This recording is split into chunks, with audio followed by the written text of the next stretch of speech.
Ана Митреска и Игор Величковски и официјално се имињата за вице-гувернери, кои гувернерот на Народната банка Трајко Славески ги доставил до собранието. Митреска, која и досега извршуваше функцијата вице-гувернер, е номинирана за втор мандат, откако нејзиниот претходен истече пред 5 месеци. Во меѓувреме, законскиот рок за избор на нови вице-гувернери, како што објави Канал 5, е пробиен веќе 3 месеци. Собранискиот спикер Африм Гаши информираше дека предлогот денеска ќе биде доставен до пратениците, а за изборот на новите вице-гувернери ќе се одлучува на собраниска седница закажана за 8 април.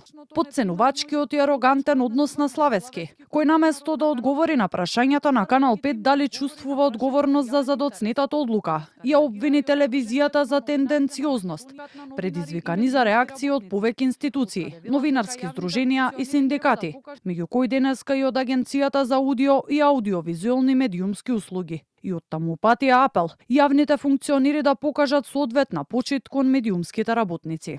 Новинарските прашања представуваат составен дел од демократскиот процес и не смеат да се третираат како напад, ниту пак новинарите смеат да се дискредитираат поради извршување на своите професионални обврски.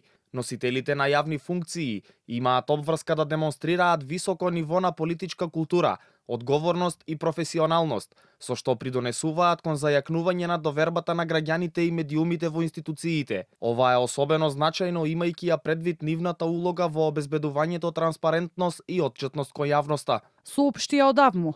Канал 5 упати прашање до председателката Гордана Силјановска-Давкова. Дали по сериозните индиции за повреда на службените овластувања ќе го искористи правниот механизам и ќе препорача разрешување на гувернерот согласно Законот за Народната банка. До овој момент одговор не добивме. Од Комисијата за спречување и заштита од дискриминација утврдија дека Славески уште во 2023 година, како тогашен носител на јавна функција председател на Совет на град Скопје, сторил повикување, поттикнување и давање инструкции за дискриминација. Дискриминацијата, како што стои во образложението на комисијата, е направена врз основа на етничка припадност и се однесува на маргинализирана група на граѓани.